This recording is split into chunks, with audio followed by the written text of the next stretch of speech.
Bonjour à tous et bienvenue sur Canal Austral. Cette semaine encore dans l'émission Zigzag, on va parler culture religieuse aujourd'hui avec toujours le pasteur Steve Kunda qui est avec nous. Bonjour pasteur. Bonjour cher Jean-Claude, comment ça va? Ça va très bien. Alors cette semaine, on va se poser une question presque à la limite existentielle. Tout à fait. Sommes-nous des enfants de Dieu?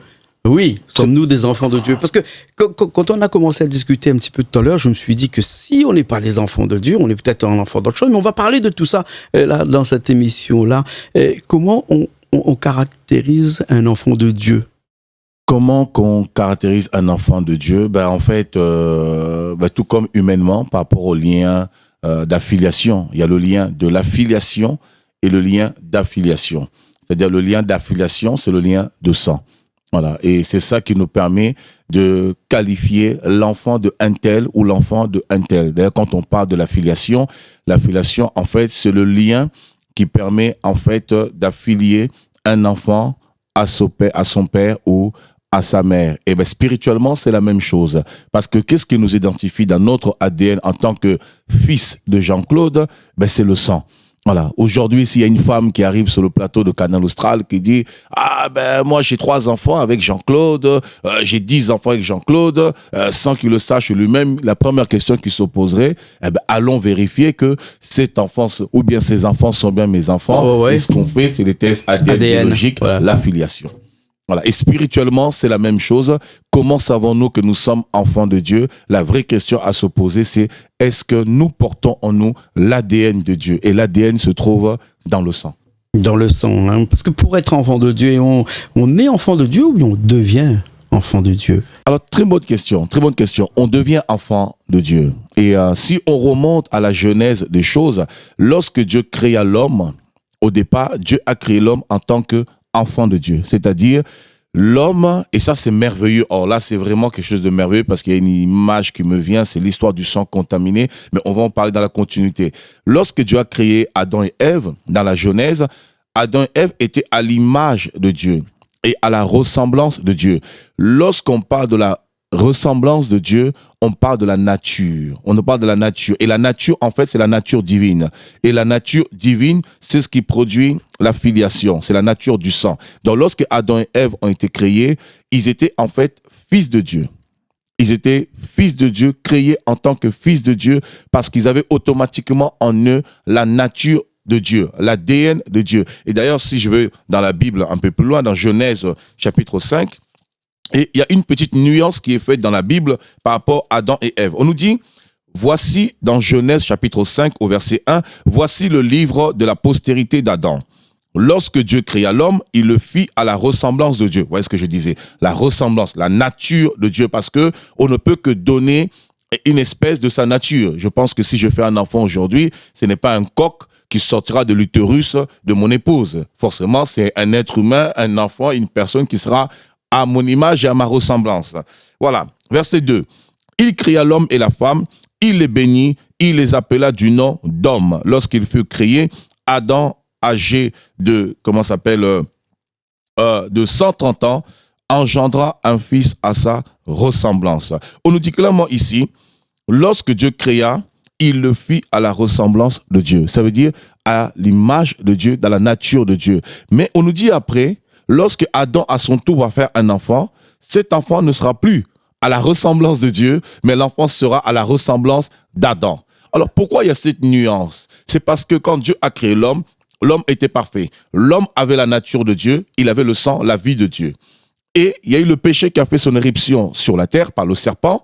Et le serpent, en fait, a apporté sa semence, si je peux appeler ainsi, son sperme. Le serpent a apporté sa semence par l'arbre de la connaissance du bien et du mal. Et l'arbre de la connaissance du bien et du mal renferme, en fait, la semence du diable, la semence du mal, ou littéralement la nature même du diable, parce que on ne donne que ce qu'on a, on ne peut que communiquer sa nature. Et lorsque Adam et Ève ont mangé ce que représenté vulgairement dans les dessins animés, dans les films, par la pomme, bien sûr, tout à fait. Alors, lorsqu'ils ont mangé, moi j'appelle ça le figuier, parce que j'ai un mystère là-dessus. Mais lorsqu'ils ont mangé cette pomme représentée généralement partout, sur tous les tableaux, alors ils vont, on voit tout de suite, ils vont devenir nus.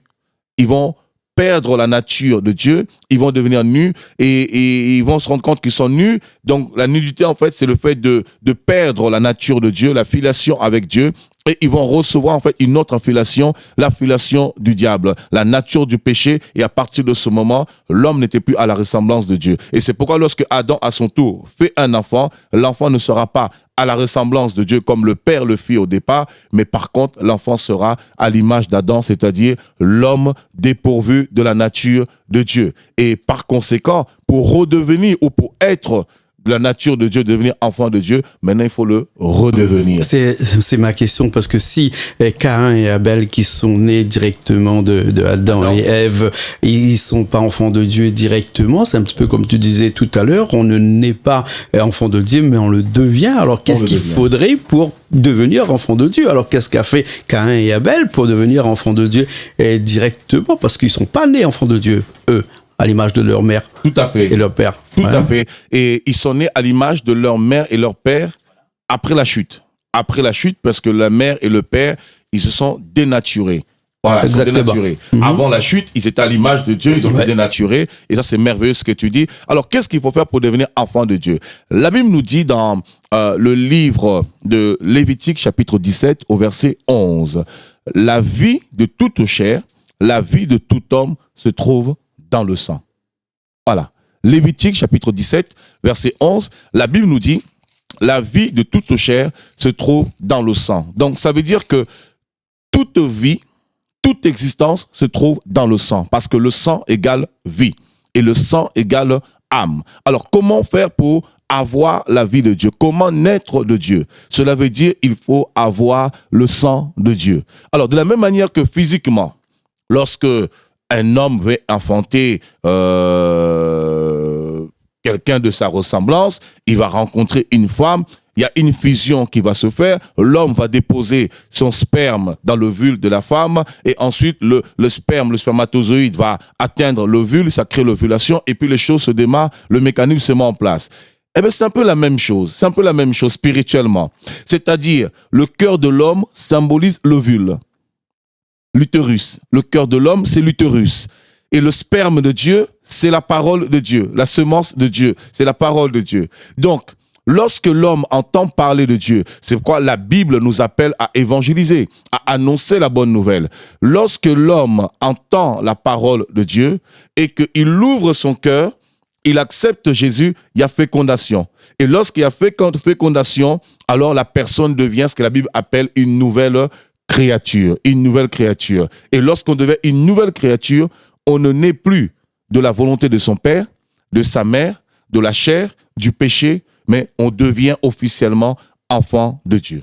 Voilà. Alors, quels sont les avantages donc pour d'être enfant de Dieu? Parce que on sait maintenant comment on devient enfant de Dieu. Mais avant les avantages, peut-être on va aller vers autre chose. Est-ce qu'il faut travailler pour être enfant de Dieu? Parce que est-ce qu'en cours de chemin, on ne peut pas aussi perdre ses parents spirituels et ne plus devenir enfant de Dieu? Est-ce que c'est un acquis dès qu'on l'a reçu, ou bien sinon, si on le travaille pas, on le cultive pas, on le nourrit pas, on risque de le perdre un jour? Ben, c'est comme toute société, toute communauté. On le voit par exemple pour Adam et Ève, lorsque Dieu les créa et lorsque Dieu les fit, il les fit au départ en tant que à l'image de Dieu. Adam et Ève ont été créés à l'image de Dieu. Ils étaient vraiment à l'image de Dieu, ils étaient enfants de Dieu, ils étaient fils de Dieu. Et Adam, à cause du péché, ils ont perdu. Pourquoi ils ont perdu l'image de Dieu, la nature de Dieu, la filiation avec Dieu? Parce que ils ont péché, ils ont désobéi à Dieu. Quelque part, ils se sont détournés de Dieu.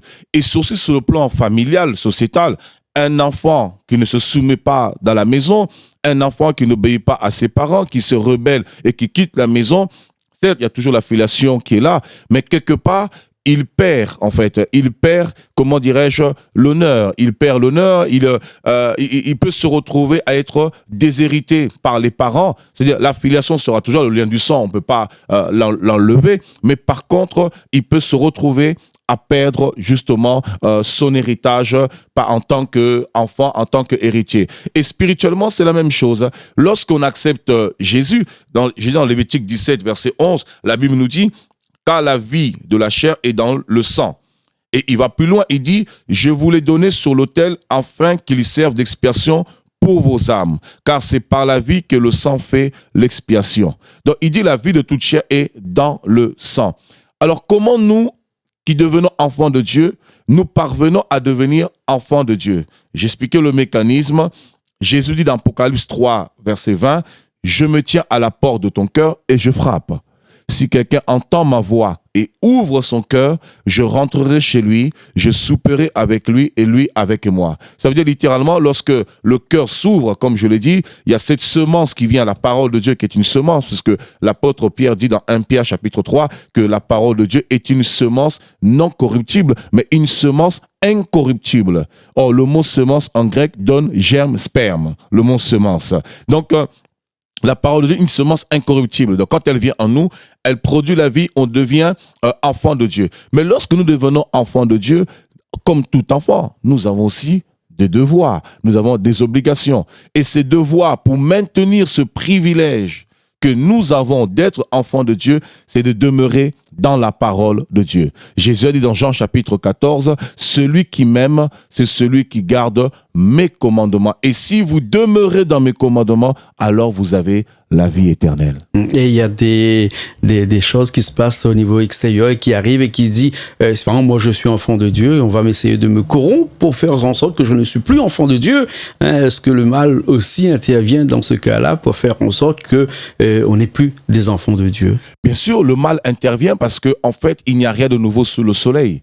Ce qui a été, c'est ce qui sera, ce qui se fera, parce que de la même manière que Adam et Ève étaient dans ce jardin de délices, l'Éden, dans ce havre de paix que Dieu avait créé sur terre, le diable a fait son apparition. Pourquoi? Pour les détourner de Dieu. Et nous sommes aussi dans un monde où la Bible déclare dans Apocalypse, plutôt Apocalypse ou même 1 Jean, on va prendre juste 2 versets, je vais prendre, et parce que j'aime toujours étayer à la lumière de la Bible, oui, parce que ça devient trop philosophique, et c'est important que les gens suivent. Alors, dans Apocalypse, chapitre 12, on nous dit quelque chose. On nous dit, au verset 7, on nous dit, « Il y eut guerre dans le ciel. » Apocalypse, chapitre 12, verset 7. « Il y eut guerre dans le ciel. Michel et ses anges combattirent contre le dragon, et le dragon et ses anges combattirent. Mais ils ne furent pas les plus forts, et leur place ne fut plus trouvée dans le ciel. » Verset 9. « Et il fut précipité, le grand dragon, le serpent ancien, appelé le diable, Satan, qui séduit toute la terre.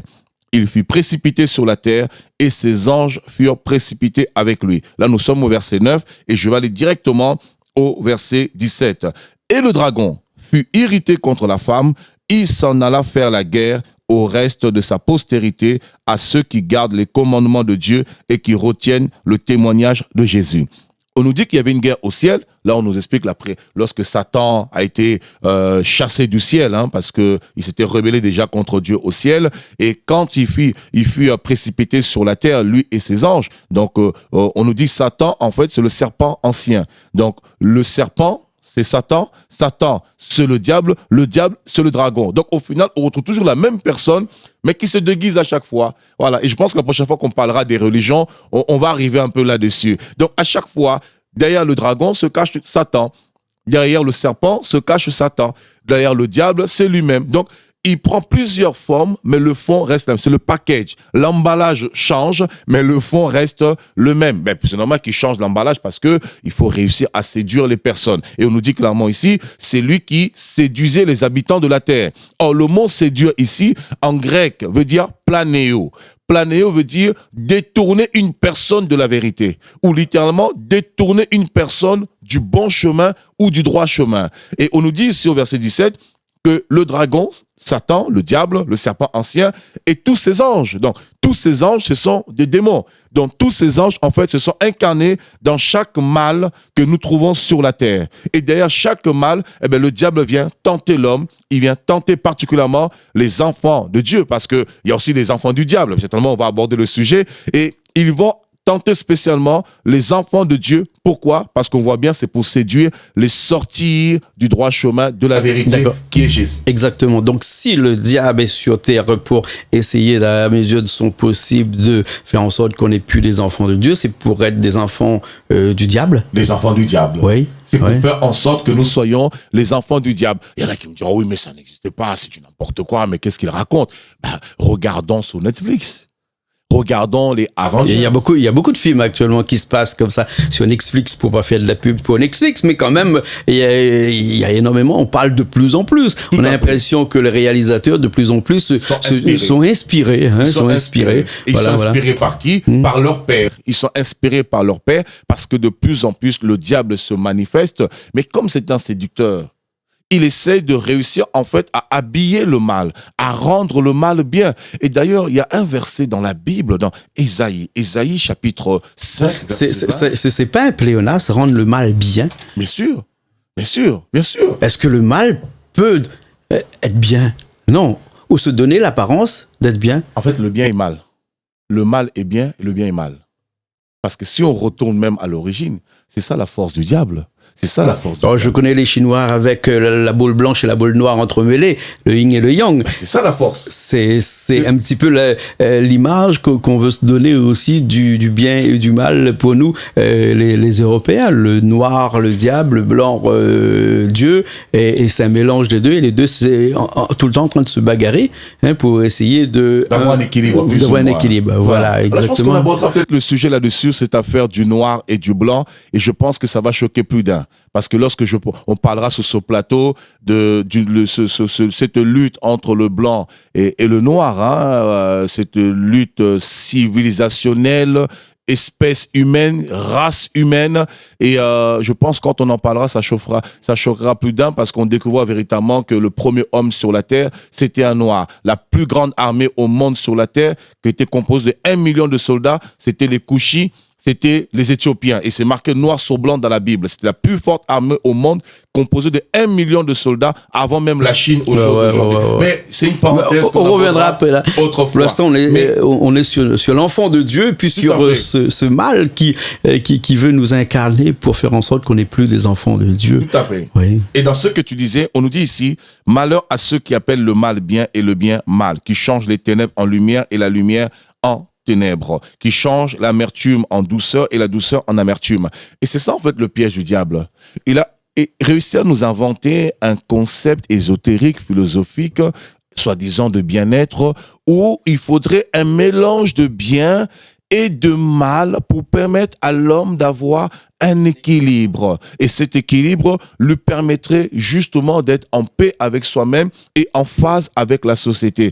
Et c'est ça même la séduction. C'est réussir à vous vendre le mal et que vous l'acceptiez. On ne peut pas mélanger le mal et le bien. Parce que quand on voit dans Genèse chapitre 3, comme je le disais tout à l'heure, lorsque le diable a séduit Adam et Ève, il a proposé l'arbre de la connaissance du bien et du mal. Or, le bien et le mal n'existent pas dans la notion de Dieu. Ils cohabitent. Le bien et le mal cohabitent parce qu'en fait, le bien et le mal, en vérité, c'est le mal. C'est juste le mal qui est habillé en bien parce que c'est relatif. Il y a une différence entre ce qui est bon et le bien et le mal. La preuve, si je pose la question aujourd'hui, Jean-Claude, un exemple. On a tendance à dire que les couleurs ne se discutent pas. Les couleurs ne se discutent pas. Les goûts et les couleurs ne se discutent pas. Ce qui peut paraître bien pour toi peut être un mal pour moi. Et ce qui peut être un mal pour moi est un bien pour toi. Donc le bien et le mal, c'est relatif. Relatif à l'éducation, relatif à la société, relatif à ce que le monde nous présente. Mais Dieu n'est ni dans le bien, ni dans le mal. Dieu est dans ce qui est bon, parce que Dieu est juste. Et c'est ça la différence. Et c'est pourquoi le diable, quand il a fait séduire Adam et Ève, il est incapable de faire ce qui est bon.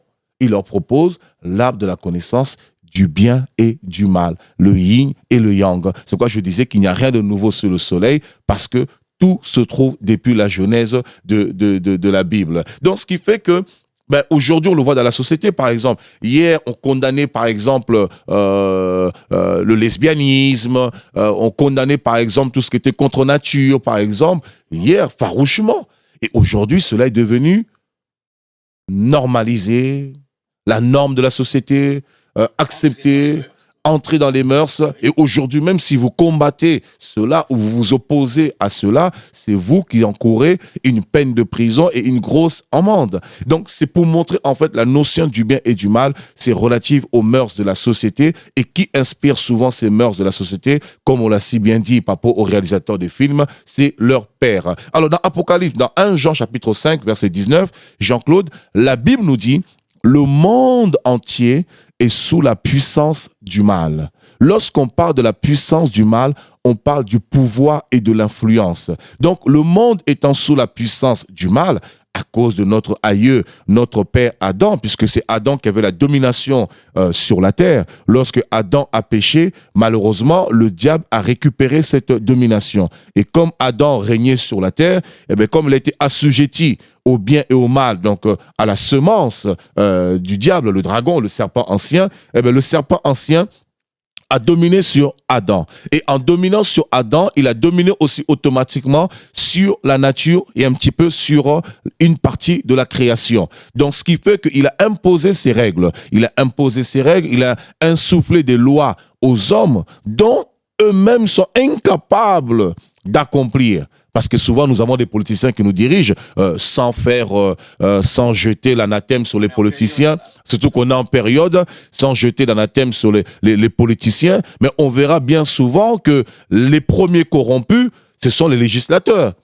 Ce sont ceux qui font élire les lois qui sont les premiers corrompus, parce que quand ils font élire les lois, ils élisent des lois par rapport à leur avantage, parce qu'ils élisent des lois et en même temps, ils savent comment les contourner. Donc, les premiers corrompus, ce sont les législateurs. On dit bien que les gouvernements, les politiques sont là pour servir les hommes et non pour se servir. Et malheureusement, on voit tous les jours qu'ils se servent un petit peu partout, dans toutes les caisses. Ils purge les caisses, il vide les caisses. Et quand il les rend à l'autre personne qui arrive, ben les caisses sont vides. Et puis là, on recommence à appauvrir une société. Alors, on parle toujours, on est toujours dans notre l'idée d'aujourd'hui, là. Sommes tous enfants de Dieu, là. Et on a vu tout à l'heure qu'il y a un paramètre qui arrive et qui est le diable, hein, et qui est Satan, et qui va faire tout pour en faire en sorte que on ne soit plus enfant de Dieu et on sera sous sa domination. Hein. Est-ce qu'on est enfant du diable ou sous sa domination? Je sais pas, mais pasteur, vous allez me dire tout à l'heure. Mais lorsque on voit ce pays, comment il avance avec énormément de personnes, hein, la population augmentée de façon exponentielle, ce qui veut dire qu'aujourd'hui, elle est presque, cette planète-là, surpeuplée. Et dans toutes ces âmes qui vivent là, hein, un petit peu plus de 8 milliards d'âmes qui vivent ici, avec des enfants de Dieu et des enfants sous domination ou enfants de Satan? Enfants sous domination et enfants de Satan. Parce que tous ceux qui n'ont pas accepté Jésus-Christ comme Seigneur et Sauveur, ils ne sont pas enfants de Dieu. Parce qu'on a bien dit, est-ce qu'on est enfant de Dieu ou on le devient? De base, de facto, nous naissons tous enfants du diable. Ah oui, nous naissons tous enfant du diable. C'est vrai que c'est choquant. Moi qui parle aujourd'hui, le pasteur Steve Kunda, je suis né enfant du diable. Ah, ça va vous choquer. Vous allez me dire, mais qu'est-ce qu'il raconte ce pasteur? Il est fou, mais il est timbré, mais qu'est-ce qu'il a piqué sur Canal Austral? Je suis choqué. Un petit peu. Enfant du diable, pourquoi? Oui. Ah, je le montre, hein. Moi, je le montre officiellement. Nous sommes dans 1 Jean, chapitre 5. 1 Jean, chapitre 5, oui, 1 Jean. 1 Jean, chapitre 5, au verset 19. La Bible dit ceci. Nous savons que nous sommes de Dieu et que le monde entier est sous la puissance et la domination du malin. C'est pas moi qui l'invente. Ok. Il dit, nous savons que nous sommes de Dieu. Ceux qui ont accepté Jésus-Christ, ils sont de Dieu. Par conséquent, ils ne sont plus sous l'impulsion, la conduite, la puissance, la domination du diable. Parce qu'ils ont accepté Jésus, et quand ils acceptent Jésus, le sang de Jésus coule en eux automatiquement. Je parlerai de ce facteur tout à l'heure. Alors, il nous dit, dans Éphésiens, la continuité, dans Éphésiens chapitre 2, il apporte une précision. Il dit, vous étiez morts par vos offenses et par vos péchés, dans lesquels vous marchiez autrefois selon le train de ce monde, selon le prince de la puissance de l'air, de l'esprit qui agit maintenant dans les fils de la rébellion. Qui sont les fils de la rébellion? C'est tous ceux qui ne croient pas en Dieu et qui n'acceptent pas Jésus-Christ comme Seigneur et Sauveur. Ce n'est pas moi qui l'invente, ce n'est pas moi qui le dis, c'est ici. Je ne suis qu'un perroquet aujourd'hui. Je suis un perroquet qui répète ce qui est écrit. Donc, je suis un porte-parole. Il continue.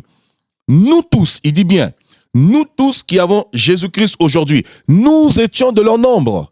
Avant de connaître Jésus-Christ, eh ben, j'étais dans le monde. Avant de connaître Jésus-Christ, moi, je vivais dans la délinquance, je fumais le zamal, j'étais violent, j'étais agressif, j'étais braqueur. Moi, j'ai braqué, j'étais un braqueur. J'avais un 9 mm, j'avais une arme, j'avais un 9 mm, j'étais jeune, j'ai braqué des banques, j'ai eu ma première garde à vue à l'âge de 12 ans. J'étais agressif, j'étais violent, j'étais un grand boxeur aussi. Et j'étais leader d'un gang de 500 jeunes à Paris, la plus grande gare d'Europe, à Gare du Nord. C'est mon témoignage, c'est mon histoire et je n'ai pas honte parce que c'est de là où Dieu m'a tiré. J'ai failli mourir à 3 reprises, me retrouvant avec un sabre sur le cou, un pistolet sur la tempe à Drancy lors d'une après-midi parce que il y avait des jeunes rivaux avec lesquels nous avons eu beaucoup de problèmes, etc. Et c'est la vie que je menais autrefois. J'avais l'argent facile.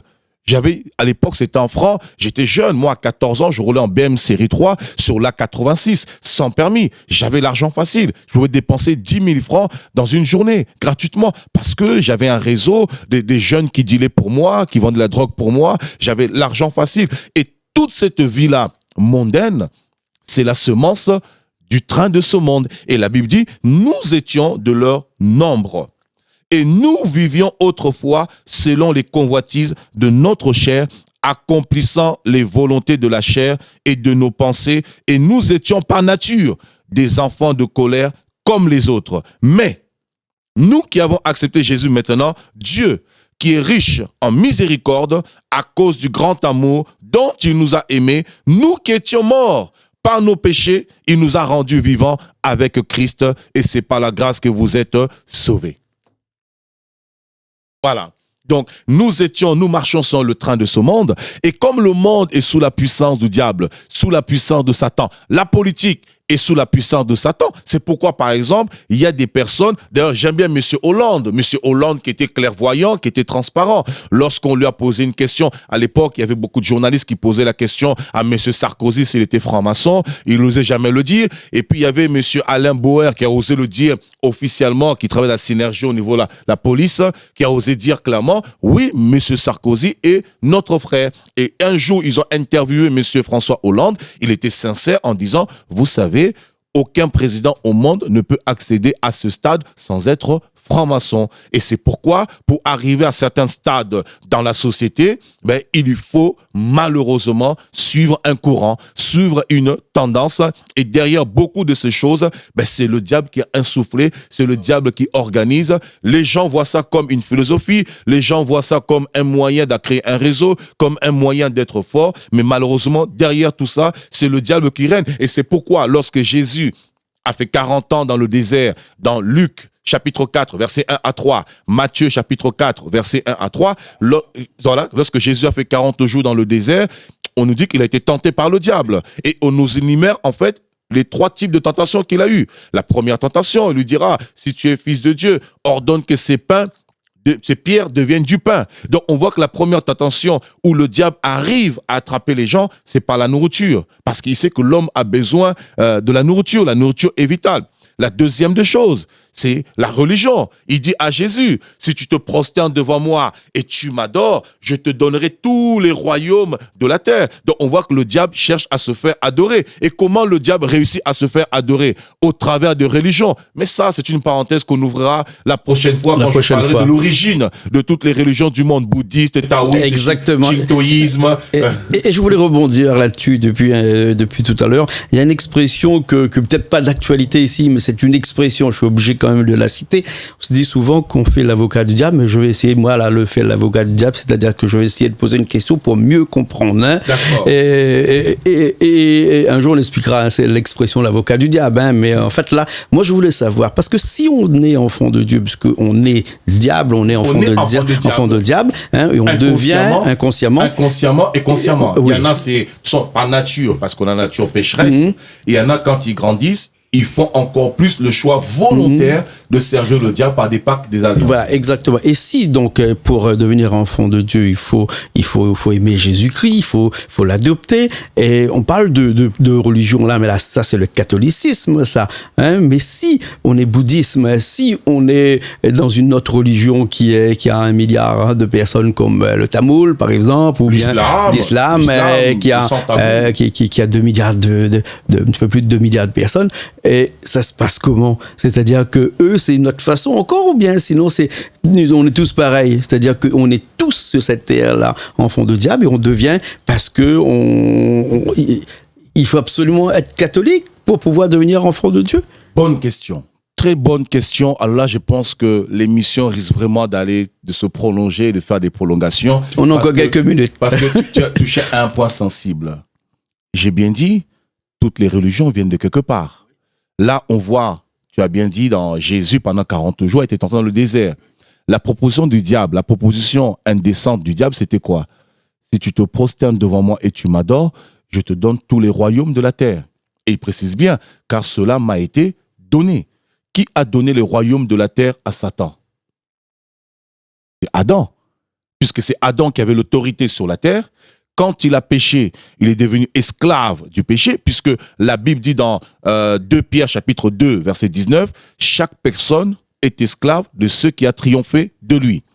Par exemple, l'Allemagne triomphe de la France se retrouve sous la domination allemande. C'est logique. Voilà pourquoi Hitler est rentré en France. Donc à partir du moment où Hitler rentre en France, ben c'est lui qui contrôle, c'est lui qui domine la France. Ouais. Les Champs-Élysées, ce n'est plus français. Les Champs-Élysées, c'est allemand. Parlez français si vous voulez. Le français devient un patois, mais la France devient allemande.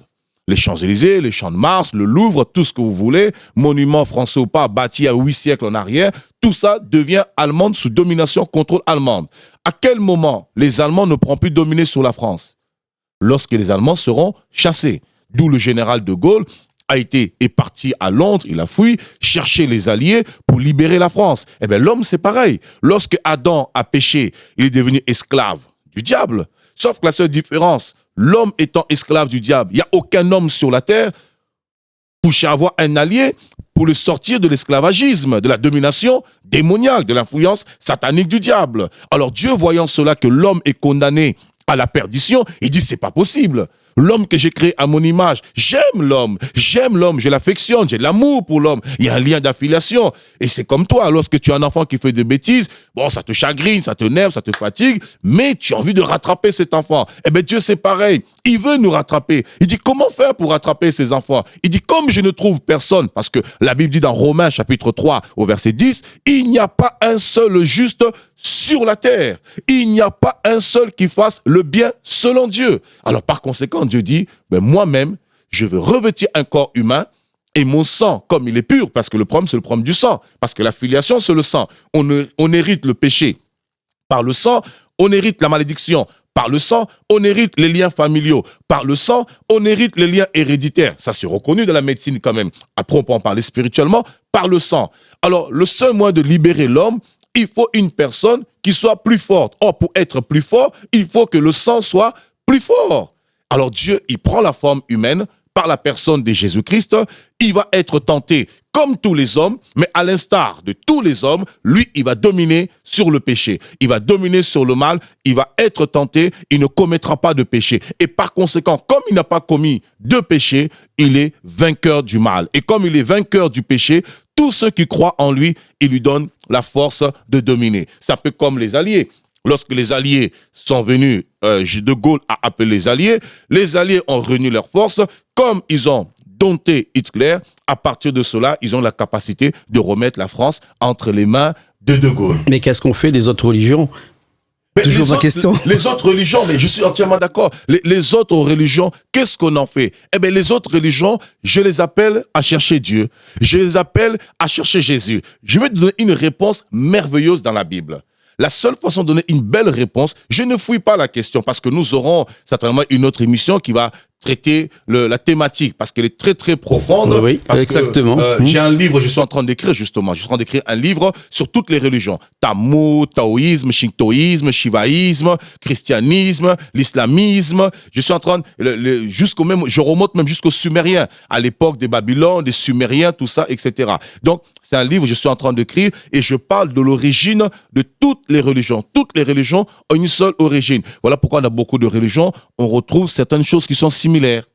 Voilà. Alors, je vais donner une réponse pragmatique, claire là-dessus. Nous sommes dans le livre de Actes. Nous sommes dans le livre de Actes. Actes, chapitre 14. Il dit ceci.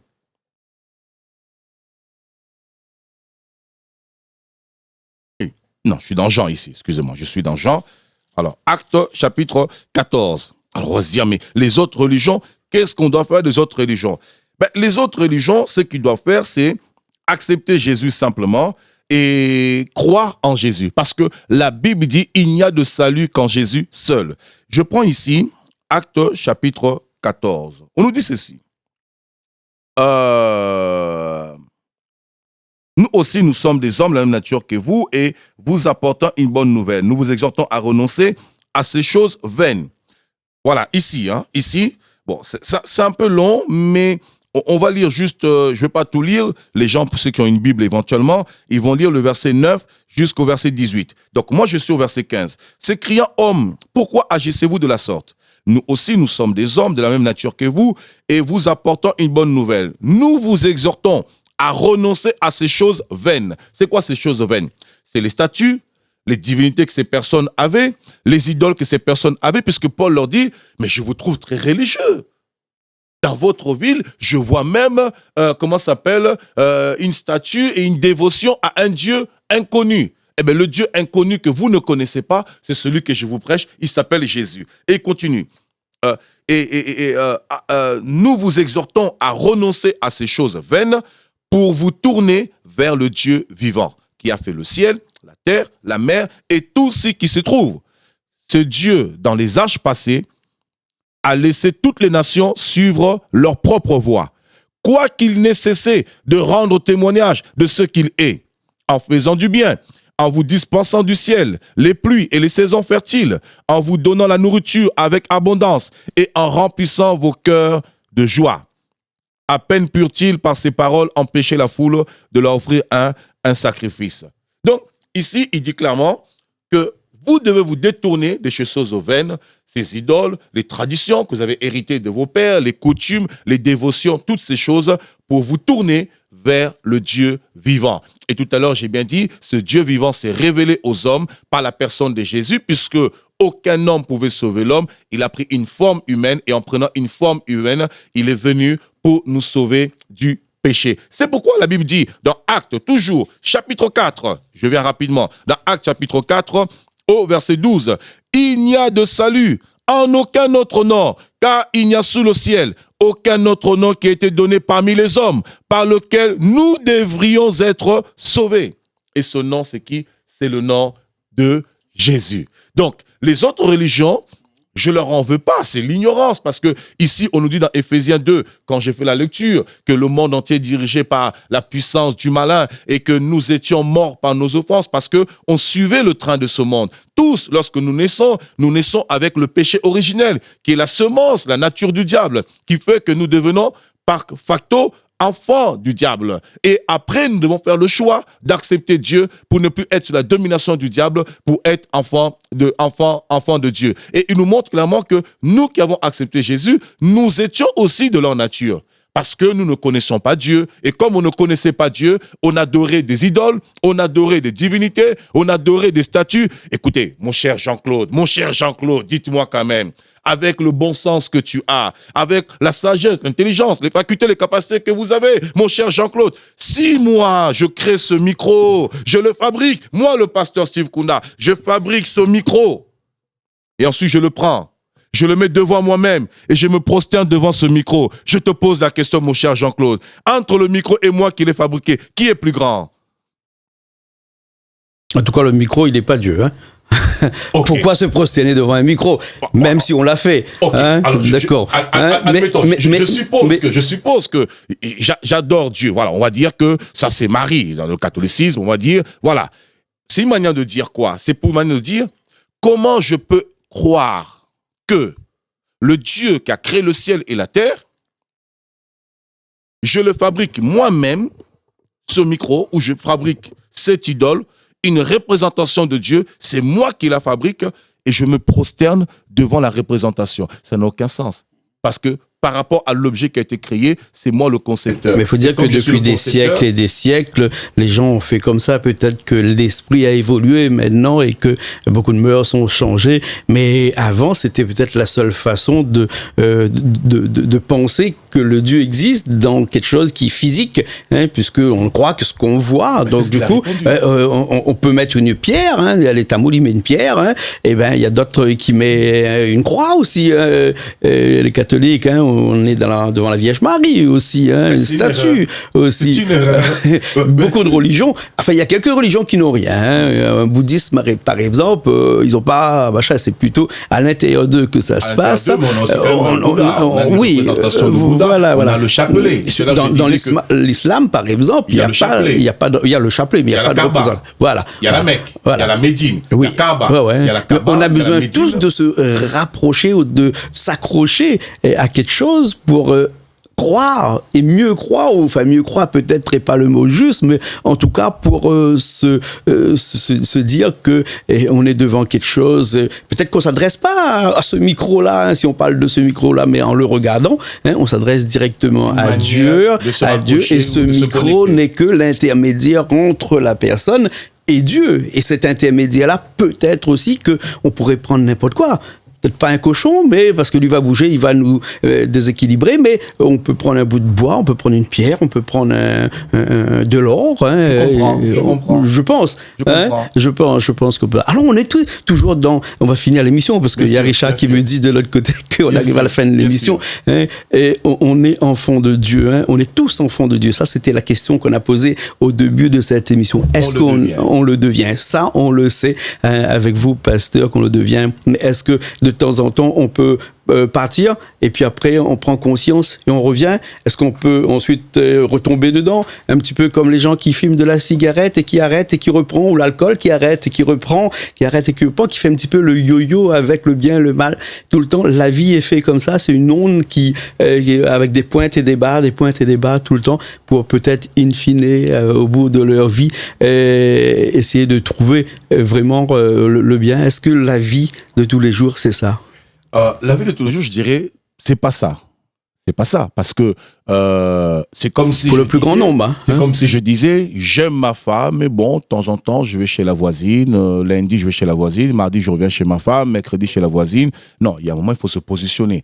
On ne peut pas être clopin-clopant. On ne peut pas être boiteux. Il y a un moment, on doit se positionner. Ça veut dire que oui, nous sommes sujets à faiblesse, parce que nous n'en restons pas moins des êtres humains. Nous sommes sujets à faiblesse parce que, malgré le fait qu'on devient enfant de Dieu, nous avons comme cette nature pécheresse en nous. Notre âme, hein, notre sang humain, il reste quand même le sang du péché. Mais spirituellement, lorsqu'on accepte Jésus, nous avons cette affiliation par le sang du Christ. Et c'est la raison même pour laquelle le Christ est mort. Le Christ est mort pour que son sang coule. Et l'image qu'on a, l'image représentative à la croix, sur ce bois dans Actes chapitre 5, versets 29 à 30, lorsque Jésus meurt, il a été percé par un soldat romain, et la première chose qui est sortie, c'est l'eau et le sang. C'est l'image un peu de l'accouchement. Lorsque une femme elle accouche, la première chose qui sort, c'est la poche des os qui se déchire, l'eau qui se déchire, le sang, et on donne naissance. Et l'Église est née. Donc, par cette affiliation, on est parfait spirituellement. Spirituellement, on est parfait. Spirituellement, on est saint. Maintenant, physiquement, parce que nous sommes des êtres physiques et nous sommes dans un environnement qui est pollué. C'est pourquoi Jésus a dit dans Jean chapitre 17, vous êtes dans le monde, mais vous n'êtes pas de ce monde. Du monde. Donc, disait un philosophe aussi, hein, et un philosophe, je reprends un petit peu la question, qui disait aussi que l'homme est bon, c'est la société. Il disait pas la société, c'est la nature qui le corrompt. Hein, je ne sais plus si c'est de Montesquieu ou qui, mais en tout cas, on est bon, mais là on a dit on est mal, parce qu'on est enfant du mal et on essaie de devenir bon. On essaie de devenir bon. Voilà. Et pour devenir bon, il y a une personne seule qui est bon ou qui est bonne, c'est Dieu. Et lorsqu'on se tourne vers lui, on tourne le regard vers Dieu, on devient bon. Bien sûr que physiquement, il y a un processus, il y a un perfectionnement physiquement. Mais spirituellement, on accède à la grâce de Dieu, on devient bon, on est justifié, on est enfant de Dieu et on n'est plus sous la domination du diable, sous le contrôle du diable. Maintenant, pour ceux qui n'ont pas Dieu, ceux qui n'ont pas Jésus, je ne les condamne pas. C'est l'ignorance. Tout à l'heure, on a fait la lecture dans Actes chapitre 14. L'apôtre Paul a dit, vous devez renoncer à ces choses vaines. pour vous tourner vers le Dieu qui a créé le ciel, la terre, le Dieu qui a créé toutes choses. Et d'ailleurs, que vous ne connaissez pas, mais depuis des années, il s'est révélé à vous. C'est lui qui vous donne la joie. C'est lui qui vous donne l'être, le mouvement. Comme tu as dit, il y en a ne connaissant pas Dieu, ils ont voulu se créer leur propre Dieu. Une pierre, adorer une pierre. Il y en a qui adorent le feu, il y en a qui adorent le soleil, en fonction des natures, des environnements, des pays, des cultures, des coutumes. Il y en a qui vont adorer une chaise, il y en a qui vont adorer, je ne sais pas moi, une lampe. Mais il dit, c'était le temps d'ignorance. Et maintenant, Dieu vous appelle à la repentance, à vous tourner vers le véritable Dieu. Et quelqu'un qui est dans une religion quelconque, c'est la preuve, c'est une personne qui est faite pour croire. C'est une personne qui est faite pour adorer Dieu. Et ça, c'est la preuve même que dans toutes ces religions, dans toutes ces philosophies, cela démontre que par nature, l'homme est fait pour croire en Dieu. Simplement, ne connaissant pas le Dieu véritable, il se tourne vers tout ce que la nature peut lui proposer. Et cette nature, c'est le monde. Et ce monde-là qui est dirigé par le diable. Donc, tout ce que le diable nous propose, d'une manière ou d'une autre, toujours dans le but de nous éloigner de Dieu. Mais ceux qui ne connaissent pas Dieu, ils peuvent se tourner vers Dieu parce que la Bible déclare que Jésus-Christ, Dieu, dans 1 Timothée 2, 4 à 5, Dieu veut que tous les hommes soient sauvés et parviennent à la connaissance de la vérité parce qu'il n'y a qu'un seul médiateur entre Dieu et les hommes, c'est Jésus-Christ homme qui s'est sacrifié. Il s'est sacrifié pour que tout homme puisse avoir la grâce, accéder à la grâce afin de devenir enfant de Dieu. Et par conséquent, lorsque vous devenez enfant de Dieu, alors vous héritez la vie éternelle parce que la vie éternelle, c'est un don, c'est le gage de notre héritage en tant qu'enfant, tout comme lorsque sur le plan physique, nous sommes des parents, nous avons des enfants, nous leur préparons aussi un héritage et l'héritage que Dieu donne à ses enfants, particulièrement, je dirais même le plus grand et le meilleur héritage, c'est la vie éternelle. Et je vais juste faire un petit lapsus, une petite parenthèse. Oui. Avant qu'on termine. Avant qu'on termine, oui. Ça va prendre 30 secondes. Jésus se retrouve face à des religieux, des chefs religieux de son temps, qui étaient des juifs. Qu'est-ce qui se passe? Ils ont une discussion sur leur origine, leur appartenance. Ils disent, non, nous sommes fils d'Abraham. Jésus dit, non, vous n'êtes pas fils d'Abraham. Alors, il dit ceci. Jésus dit ceci dans Jean chapitre 8 au verset 41. Vous faites les œuvres de votre Père. Ils lui dirent, nous ne sommes pas des enfants illégitimes, Jésus. Nous avons un seul Père, Dieu. Jésus leur dit, si Dieu était votre Père, vous m'aimeriez, car c'est de Dieu que je suis sorti et que je viens. Je ne suis pas venu de moi-même, mais c'est lui qui m'a envoyé. Verset 43. Pourquoi ne comprenez-vous pas mon langage? Parce que vous ne pouvez écouter ma parole. Verset 44. Là, c'est crucial. Jésus leur dit, vous avez pour père le diable et vous voulez accomplir les désirs de votre père, car il a été meurtrier dès le commencement et il ne se tient pas dans la vérité parce qu'il n'y a pas de vérité en lui. Lorsqu'il profère le mensonge, il parle de son propre fond car il est menteur et le père du mensonge. Voilà. En tout cas, pasteur, merci beaucoup. On a encore l'occasion de parler, dans d'autres émissions, parler du bien, du mal, du diable, de Satan, parce qu'on a programmé d'autres émissions pour ça. De guérison aussi, on va parler dans d'autres émissions. Hein. Aujourd'hui, en tout cas, on a essayé de comprendre si on est enfant de Dieu ou on ne l'est pas, et sinon, comment on fait pour devenir enfant de Dieu. Moi, j'ai envie de finir cette émission en disant à tout le monde qui nous regarde, soyez enfants de Dieu, hein, et puis le monde sera meilleur.